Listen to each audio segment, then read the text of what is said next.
Imagine you're out at sea, weeks without seeing land, the salt eating into your skin, hunger gnawing at your stomach. Then, through the fog, you hear it. A voice so beautiful it doesn't just catch your ear, it seizes your soul. It promises warmth, pleasure, everything you've been starving for. But every sailor knew, if you followed that song, you wouldn't return. You'd be torn apart, dragged under, or smashed on the rocks. The sirens didn't just kill men, they made them want to die for it. Life at sea was brutal. Endless waves, nights without rest, rations that barely kept a man alive. Loneliness pressed heavier than the ocean itself. Sailors longed for a touch, for softness, for something beyond the harsh discipline of ship life. In that emptiness, the idea of a song that could soothe every hunger and every ache was both a dream and a nightmare. The myth of the sirens reached sailors through stories whispered from the ancient world. Homer's Odyssey told of them as winged women, perched on rocks, their songs dragging men into ruin.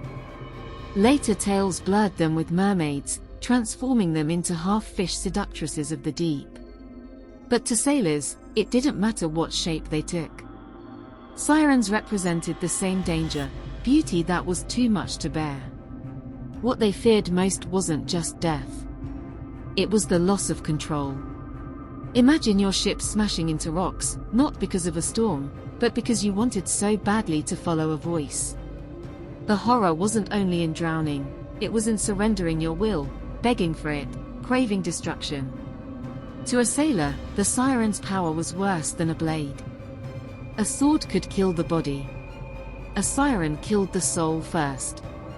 And yet, woven into that fear was desire. The sirens embodied everything forbidden, beauty untouchable, ecstasy mixed with pain, the promise of release after months of deprivation. Their song was temptation made flesh. It wasn't just that the sirens lured men. It was that men wanted to be lured. They knew the danger, and still their hearts leaned toward it. In the darkest corners of the sailor's mind, death by a siren might have seemed sweeter than a safe return to shore. To some, the sirens weren't monsters at all, but warnings.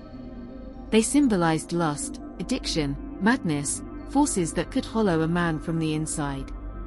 A way of explaining why crews went mad, why ships vanished, why some men turned reckless with desire or drink. The siren was the ocean itself given a voice, vast, beautiful, and merciless. And still, the myth endured. Sailors carried the story across seas and centuries, retelling it to frighten green recruits, or to remind each other of the razor's edge between longing and doom. Even today, the siren lingers in art and song, a reminder of how easily desire can undo us. So what did sailors really think of the sirens? They didn't just see them as killers. They saw them as the most dangerous truth of all, that sometimes, men don't die fighting against temptation. They die because, deep down, they want to give in. Don't forget to like the video and subscribe to the channel for more. Until next time.